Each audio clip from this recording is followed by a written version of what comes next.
नमस्कार, हिमाचल दस्तक में आप सभी का स्वागत है। मैं हूं आपके साथ प्रतिमा चौहान। विधानसभा के मानसून सत्र की आज अंतिम बैठक है और आपने देखा कि पिछले दिनों जितनी भी बैठकें हुई 10 बैठकें हुई है और इन 10 बैठकों में सत्ता पक्ष और विपक्ष में हल्की नोकझोंक भी हुई, वॉकआउट जैसी स्थितियां भी पैदा हुई। लेकिन हिमाचल प्रदेश के जो मुद्दे हैं उन मुद्दों को भी सदन के अंदर जो है वो विपक्ष और सत्ता पक्ष के तमाम सभी विधायकों ने रखा है। तमाम ऐसे मुद्दे सदन के अंदर आए हैं, तमाम ऐसे मुद्दों को लेकर मुख्यमंत्री की ओर से भी स्थिति स्पष्ट की गई है। तो आज 11वीं विधानसभा मानसून सत्र की बैठक है, अंतिम ये बैठक होने वाली है और इस बैठक में आज भी कई महत्वपूर्ण चर्चाएं लगी हैं। सबसे पहले अगर बात करें तो पिछले कल जिस तरह से मुख्यमंत्री सुखविंदर सिंह सुक्खू ने बिजली दरों को लेकर सदन में प्रस्ताव पेश किया, उसको लेकर जो है वो आज प्रस्ताव पारित किया जाएगा। हालांकि इस पर जो है वो विपक्ष जरूर विरोध कर सकता है, लेकिन आज एक बार फिर से बिजली दरों को लेकर अंतिम दिन प्रस्ताव पारित किया जाएगा। और आप देखिए कि जिस तरह से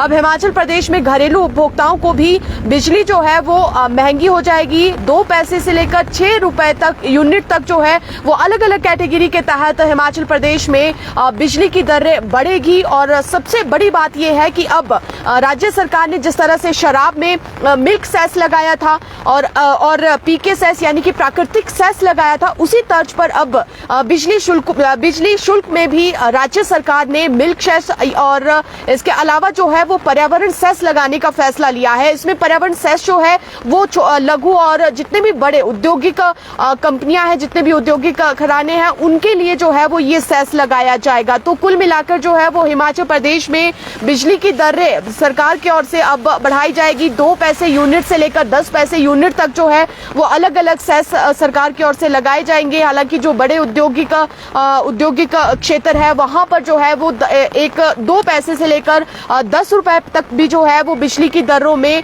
बढ़ोतरी होगी। तो इस तरह से जो है वो हिमाचल प्रदेश में अब बिजली भी है, बिजली का जो एक निःशुल्क सेवाएं दी जा रही थी वो फिलहाल अब जो है वो कम हो जाएगी। कई घरेलू उपभोक्ताओं को हालांकि जिन्हें जीरो बिल आएगा उन पर पर्यावरण सेस और तमाम ऐसी सेस जो है वो सरकार की ओर से नहीं लगाए जाएंगे। तो कुल मिलाकर जो है वो बिजली दरों को लेकर आज विधानसभा के अंदर प्रस्ताव जो है वो पारित होगा और इस पर विपक्ष भी अपनी बातें रखेंगे। और क्योंकि विरोध विपक्ष जरूर लगातार इसका कर रहा है, क्योंकि राज्य सरकार जब कांग्रेस की सरकार जब सत्ता में आई थी तो सरकार ने ये वायदा किया था कि 300 रुपए यूनिट जो है वो बिजली फ्री की जाएगी। लेकिन अब 125 यूनिट फ्री बिजली को लेकर भी सरकार जिस तरह से अब सख्त फैसले ले रही है, हिमाचल की आर्थिक स्थिति ठीक नहीं है तो उसको लेकर जो है वो सरकार जरूर एक सख्त रवैये में नजर आ रही है, सख्त नियम लागू कर रही है और सख्त फैसले ले रही है। लेकिन विपक्ष इसका विरोध जो है वो जरूर कर सकता है। और दूसरा यहाँ पर जो है वो सबसे बड़ी बात हिमाचल प्रदेश में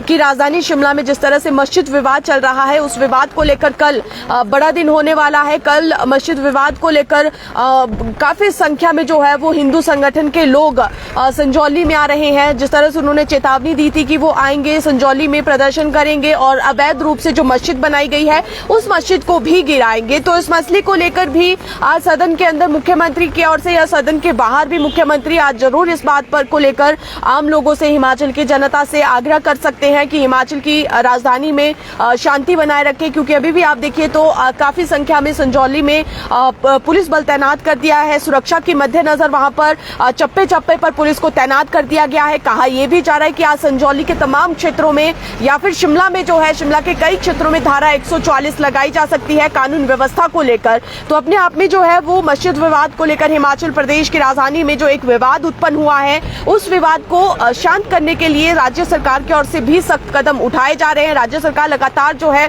वो लोगों से भी आग्रह कर रही है। तो इस मसले को लेकर भी देखना होगा कि अब हिमाचल प्रदेश की राजधानी में जो मस्जिद विवाद उत्पन्न हुआ है उस विवाद को सरकार कैसे खत्म करती है। और इसके अलावा अगर आप देखें तो क्योंकि आज मानसून सत्र की 11वीं बैठक है, अंतिम दिन आज विधानसभा की इस बैठक का होने वाला है और आज विपक्ष जो है वो पूरी रणनीति के साथ सदन में आएगा क्योंकि आखिरी दिन है। सरकार को लगातार जो है वो आर्थिक संकट को लेकर भी घेरा जा रहा है और ऐसे में आज भी आर्थिक संकट को लेकर पिछले कल भी आपने देखा नेता प्रतिपक्ष जयराम ठाकुर और मुख्यमंत्री सुखविंदर सिंह सुक्खू के बीच में नोकझोंक हुई। जिस तरह से वार पलटवार का सिलसिला रहा, मुख्यमंत्री ने जिस तरह से कहा कि हिमाचल प्रदेश में जो आर्थिक स्थिति खराब हुई है उसकी कारण जो है वो पूर्व की भाजपा सरकार रही है। इसी तरह से जिस तरह से नेता प्रतिपक्ष जयराम ठाकुर ने भी ये कहा कि प्रधानमंत्री नरेंद्र मोदी ने जो है वो कर्मचारियों की पेंशन नहीं रोकी, या हिमाचल प्रदेश में आर्थिक स्थिति खराब होने का कारण जो है वो केंद्र सरकार नहीं है। तो इसी तरह से सीएम सुखविंदर सिंह सुक्खू ने भी कहा कि उन्होंने ऐसा नहीं कहा कि प्रधानमंत्री ने कर्मचारियों को ओपीएस नहीं दी। तो कुल मिलाकर जो है वो कल सदन में आर्थिक स्थिति को लेकर नेता प्रतिपक्ष और सीएम सुखविंदर सिंह सुक्खू के बीच में एक नोकझोंक जो है वो जरूर देखने को मिली है। और इसी बीच जो है वो आप आज देखिए कि आज आखिरी दिन है और इस आखिरी दिन में भी आज आर्थिक संकट को लेकर चर्चा होनी है। आज भी सीएम जो है वो अपनी बातें इसमें जरूर रखेंगे। तो फिलहाल हमारे साथ हिमाचल दस्तक के स्टेट ब्यूरो चीफ है मसराम जी। सर, आज क्या लगता है, आज सदन का आखिरी दिन है और क्या कुछ आज होने वाला है, किस तरह का माहौल आज बन सकता है? देखिए, आज तो सबसे महत्वपूर्ण मुख्यमंत्री का जवाब रहेगा, क्योंकि जिस प्रकार से प्रदेश की वित्तीय स्थिति पर चर्चा हुई है, कल काफी कुछ निकलकर सामने आया है और विपक्ष ने आरोप भी काफी तीखे लगाए हैं सरकार पर। जिस प्रकार से कल आशीष शर्मा ने आरोप लगाए हैं, मुझे लगता है कि आशीष शर्मा के एक एक आरोप का मुख्यमंत्री जवाब देंगे। हालांकि वित्तीय संकट पर खुद सरकार चर्चा लाई है, अपने आप में बहुत बड़ी बात थी। हमें उम्मीद थी कि शायद विपक्ष कोशिश करेगा कि हिमाचल प्रदेश की वित्तीय स्थिति खराब हो चुकी है। जिस प्रकार से भारतीय जनता पार्टी आरोप लगाती रही है कि तमाम सीपीएस बना दिए, मित्रों की फौज खड़ी कर दी, सरकार ने खर्चों में कटौती नहीं, भाजपा कई आरोप लगा रही थी। इसके चलते हमें ये अनुमान था कि भाजपा इस पर चर्चा लाएगी, लेकिन खुद सरकार इस पर चर्चा लाकर सरकार ने सबको चौंका दिया। और सरकार ये बताने का प्रयास कर रही थी कि जिस प्रकार से केंद्र सरकार की तमाम जो वित्तीय सहायताएं थी वो बंद हो गई, जो जीएसटी का गैप फंडिंग था वो जो जून 2022 से बंद हो गया। इसके अलावा जो बड़े स्तर पर हिमाचल प्रदेश की सरकार को केंद्र से मिलता था, पहले 10,000 मिलता था, अब वो घटकर 3,000 करोड़ रह गया है। तो सरकार इन तमाम बातों का उल्लेख करने के लिए इस चर्चा को संभवतः सदन में लाई थी। इसके अलावा दूसरे तमाम, चाहे जिस प्रकार से हिमाचल प्रदेश की सरकार ने कर्मचारियों को ओल्ड पेंशन दी, ओपीएस देने के बाद भी जो आपकी लिमिट थी लोन लेने की उसमें कटौती लग गई। तो सरकार ये पूरे प्रदेश के सामने ये तस्वीर साफ करना चाहती थी कि हमारे हाथ बंध गए हैं, मजबूरी है, और इस वित्तीय संकट में जो परिस्थितियां उत्पन्न हुई है इसके पीछे बड़ी वजह ये है। लेकिन कल आशीष शर्मा ने जिस प्रकार के आरोप लगाए हैं, हमीरपुर के विधायक हैं, उन्होंने मुख्यमंत्री के खिलाफ भी कई निजी आरोप लगाए हैं। मुझे लगता है आज ये थोड़ा सा आरोप प्रत्यारोपों पर मुख्यमंत्री ज़्यादा खुलकर बोलेंगे, क्योंकि उन्होंने ये कहा कि मेरे खाते जांच लिए गए, मेरे खातों को खंगाल लिया गया, लेकिन सरकार अपने चहेतों को रेवड़ियां बांट रही है, टैक्स पेयर का पैसा उनको दे रही है। और डिजास्टर पर भी कल आशीष ने सवाल उठाए थे, उसमें भी आशीष ने कहा था कि जो आपदा का पैसा था, जो जनता ने डोनेट किया था, यह हिमाचल प्रदेश और केंद्र का पैसा था, उसे भी चहेतों में बांटा गया है। इसके अलावा उन्होंने एचआरटीसी की जमीन का मसला उठाया कि 2 लाख रुपए की खरीदी गई जमीन किस प्रकार से 7 करोड़ रुपए में बेच दी गई एचआरटीसी को, और सरकार ने यहाँ भी बड़े स्तर पर टैक्स पेयर के पैसों को चूना लगाया। उन्होंने माइनिंग्स का इशू उठाया, उन्होंने कहा कि किस प्रकार से आपदा में हिमाचल प्रदेश के सारे क्रेशर्स को बंद कर दिया गया, सिर्फ ब्यास बेसिन के क्रेशर को बंद कर दिया, और नादौन के किसी एक, हालांकि मुख्यमंत्री से जोड़ने का प्रयास आशीष शर्मा ने किया कि मुख्यमंत्री के वो करीबी हैं, और उस स्टोन क्रेशर को फलीभूत करने के लिए, उसे फायदा देने के लिए सारे क्रेशर्स बंद किए गए थे। तो मुझे लगता है कि मुख्यमंत्री आज एक एक आरोप पर जवाब भी देंगे और प्रदेश की वित्तीय स्थिति पर स्पष्टता के साथ बात भी रखेंगे कि इसमें हिमाचल प्रदेश की वित्तीय स्थिति क्यों है, क्योंकि प्रदेश का कर्मचारी अपने डीए एरियर की डिमांड कर रहा है। हिमाचल प्रदेश के कई विकास कार्य ऐसे हैं जो कि रुक गए। ये तमाम ऐसी परिस्थितियां उत्पन्न हो गई हैं कि इस फाइनेंशियल क्राइसिस में, हालांकि कल मुख्यमंत्री ने कहा था कि ये वित्तीय संकट नहीं है, वित्तीय संकट टल गया है, हम तो वित्तीय प्रबंधन करने का प्रयास कर रहे हैं, इसको थोड़ा सा हम रूटीन में लाने का प्रयास कर रहे हैं। तो आज सबसे बड़ा जो दिन है, हालांकि अंतिम दिन में आपने देखा है कि दोनों पक्ष आपस में शेक हैंड करते हैं, हाथ मिलाते हैं, गले मिलकर वापस जाते हैं, लेकिन आज तलख जरूर होगी, क्योंकि जब मुख्यमंत्री का जवाब आएगा तो विपक्ष जरूर रिएक्ट करेगा, और ये ऐसी नौबत भी आ सकती है कि विपक्ष वॉकआउट कर जाए। बिजली दरों को लेकर भी कल जो प्रस्ताव लाया गया, उसको क्या कहेंगे कि आप विपक्ष इसके फेवर में नजर आएगा या आज भी इस पर कुछ हो सकता लगता है? नहीं, देखिए, विपक्ष का काम तो स्वाभाविक रूप से क्रिटिसाइज करना, आलोचना करना है। यहाँ पर सरकार की इंटेंशन अच्छी है, क्योंकि हिमाचल प्रदेश के जितने भी उद्योग लगाए गए हैं, इंडस्ट्रियल एरिया आपने डेवलप किया है, उससे पोल्यूशन इतना ज़्यादा हो गया। हम देखो कई बार चर्चा करते हैं कि हिमाचल प्रदेश में दम्मा के मरीज ज़्यादा, हिमाचल प्रदेश में कैंसर की बीमारियाँ ज़्यादा हो रही हैं, या हिमाचल प्रदेश की परिस्थितियाँ बिल्कुल डिफरेंट हो गई हैं। इसके पीछे सबसे बड़ी वजह यह है कि हिमाचल प्रदेश में जो औद्योगिक इकाइयाँ सेटअप हो रही हैं, हम इंडस्ट्री तो लगा रहे हैं, लेकिन पर्यावरण के संरक्षण के लिए हम कुछ नहीं कर रहे हैं। हमारा पानी दूषित हो गया, हमारी हवा दूषित हो गई। तो यहाँ पर सरकार की सोच तो अच्छी है, लेकिन इंडस्ट्री इसको कैसे लेती है ये देखने वाली बात होगी, क्योंकि 2 पैसे से लेकर 6 रुपए प्रति यूनिट तक ये सेस लगाया गया है।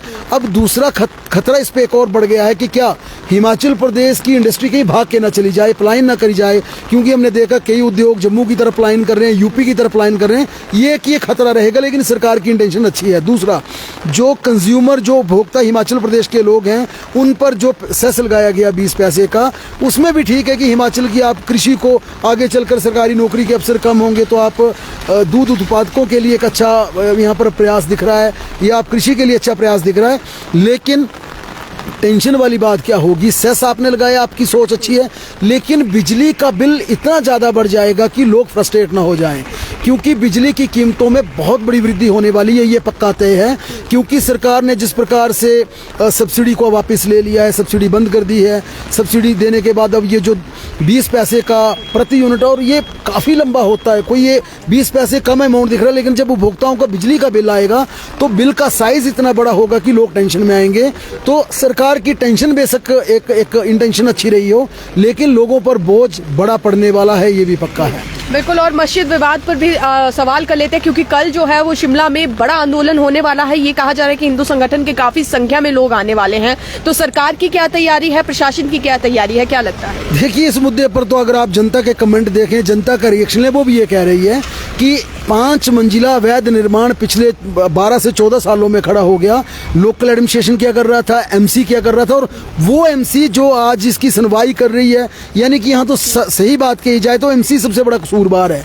एमसी के खिलाफ यहाँ पर सरकार को क्या चाहिए था, क्योंकि ये प्रदेश की कानून व्यवस्था का भी मसला है, क्योंकि इस सांप्रदायिक अगर इसको रंग मिल गया और इस प्रकार का माहौल प्रदेश में बन गया, जो प्रदेश की फजीयत है, प्रदेश के लिए बुरी बात है। यहाँ पर सरकार के लिए सबसे बड़ा टास्क होगा कि इसे किस प्रकार से टाला जाए और अमन शांति को किस प्रकार से बनाया जाए, शांति को किस प्रकार से बहाल रखा जाए, ये सबसे बड़ी चुनौती रहेगी। और हम भी बार बार ये अपील कर रहे थे कि इसमें थोड़ा सा संयम से काम लेना चाहिए, लेकिन जवाबदेही बनती है एमसी की। सरकार को इस पर चाहिए था, सरकार कोई हाई पावर कमेटी कंस्टिट्यूट कर देती, एमसी की भूमिका देखती। एमसी ने क्यों डिले किया? जब 2010 में एमसी ने पहला नोटिस दिया, उस नोटिस के बाद एमसी ने क्या किया? क्योंकि सवाल इसलिए खड़ा हो रहा है कि आप देखिए, कोई रेडी फड़ी वाला खड़ा होता है, कोई बेचारा अपना छोटा सा मकान बना लेता है, कोई ढारा बना लेता है, उसको तो एमसी गिराने आ जाती है बुलडोजर लेकर। लेकिन संजौली के भीड़ भाड़ इलाके पे जहाँ इतनी ज़्यादा क्राउड होता है, वहाँ पर एक मस्जिद बन के तैयार होगी, 5 मंजिला अवैध मस्जिद बनकर तैयार होगी। एडमिनिस्ट्रेशन कहाँ पे था? रोज सैकड़ों हजारों लोग वहाँ से गुजरते हैं, ऐसा तो है नहीं किसी जंगल में बना दी, प्रशासन को पता नहीं चला। और जब 2010 में आपने नोटिस दिया तो आप 24 तक क्या करते रहे? क्या आप इस पूरी समय अवधि में सिर्फ 3 नोटिस दे पाए? क्या वहाँ पर एडमिनिस्ट्रेशन का दायित्व नहीं बनता था? वहाँ पर इंटेलिजेंस, हमारी सुरक्षा एजेंसियाँ कहाँ थी, हमारी खुफिया एजेंसियाँ कहाँ थी? क्या उनको ये सूचना नहीं थी? क्योंकि सवाल जो उठे हैं, लोगों का जो गुस्सा, वो इस बात पर गुस्सा है कि लोकल लोगों से किसी को परेशानी नहीं है। और मुझे नहीं लगता कि लोकल कोई ऐसा कोई किसी समुदाय का मसला भी है, क्योंकि यहाँ पर जितनी भी धर्म जातीय समुदाय के लोग हैं, बहुत सौहार्दपूर्ण माहौल में रहते हैं, बहुत प्रेम से रहते हैं, और आज तक हिमाचल प्रदेश में ऐसी दिक्कत आई नहीं। लेकिन कुछ हिमाचल प्रदेश में कुछ ऐसे बाहरी राज्यों के लोग जरूर आ रहे हैं, ऐसे माइग्रेंट्स जरूर हैं जो कि बिल्कुल यंग है, यूथ है, जिनकी उम्र 16 से 25 साल के आसपास है। वो क्रिमिनल इंटेंशन के साथ आ रहे हैं, ये प्रमाणित हो चुका। और ये सुरक्षा एजेंसियां भी मान रही हैं कि बाहर से कुछ शरारती तत्व, असामाजिक तत्व आ रहे हैं, जिनका काम ही इस प्रकार का है, और वो छुप कहाँ रहे हैं, वो रह कहाँ रहे हैं, तो हमारी पुलिस कहाँ थी, हमारी CID कहाँ थी, हमारी तमाम केंद्रीय सुरक्षा एजेंसियां कहाँ थी, हमारी खुफिया एजेंसियां कहाँ थी, हमारा लोकल एडमिनिस्ट्रेशन कहाँ था, हिमाचल प्रदेश की पुलिस कहाँ थी, या यूं कहा जाए कि MC कहाँ था। उसके सामने 5 मंजिलें बन गई नोटिस देने के बाद, तो बड़े सवाल उठते हैं। वहां पे बिजली का कनेक्शन आपने दे दिया, पानी का कनेक्शन आपने दे दिया, जमीन पर कब्जा किसी और का था, जमीन किसी और की थी। अब ये सरकार का विवेक है, एडमिनिस्ट्रेशन का विवेक है, पुलिस का विवेक है कि इस मामले को कैसे संभाला जाता है, क्योंकि सबसे बड़ा इस समय टेंशन वाली बात है कानून व्यवस्था, जिसमें हम सभी को सहयोग करना हमारा दायित्व बनता है। जी बहुत बहुत शुक्रिया सर। तो यहाँ पर आप देखिए तो आज काफी महत्वपूर्ण दिन रहने वाला है और अंतिम दिन आज विधानसभा के मानसून सत्र का है। तो जिस तरह से हमने आपको कहा कि अब स्थिति ऐसी है कि हिमाचल प्रदेश में की राजधानी शिमला में कल मस्जिद विवाद को लेकर तमाम जो लोग हैं हजारों की संख्या में, वो हिंदू संगठन के लोग संजौली में आने वाले हैं, उनका प्रदर्शन किस तरह का रहता है इसको लेकर जो है वो जरूर शिमला पुलिस प्रशासन के हाथ पांव फूले हैं। चिंता का भी विषय बना हुआ है कि कहीं ये तनाव की स्थिति जो है वो ज्यादा ना हो जाए। हालांकि इस पर जो है वो जरूर आज मुख्यमंत्री भी आग्रह कर सकते हैं तमाम सभी प्रदेशवासियों से, लोगों से, कि इस तरह की स्थिति जो है वो हिमाचल में पैदा ना हो और शांतिपूर्ण तरीके से जो है वो हर चीज की जाए, अपना विरोध भी करे क्योंकि वो एक लोकतंत्र में अधिकार भी है, लेकिन किसी तरह से तनाव ना बना रहे, ये जरूर आज सरकार की ओर से भी प्रयास किया जाएगा। तो फिलहाल आज विधानसभा मानसून सत्र की 11वीं बैठक है। आप देखिए कि मानसून सत्र चल रहा है, शिमला में बारिश का भी दौर है, येलो अलर्ट हिमाचल प्रदेश के तमाम जिलों में जारी किया गया है और ऐसे में जो है वो जरूर हम आपको आज विधानसभा से इन तस्वीरों को दिखाएंगे कि मानसून के दौरान जो है वो शिमला हिमाचल प्रदेश में विधानसभा का नजारा जो है वो कैसे दिखता है।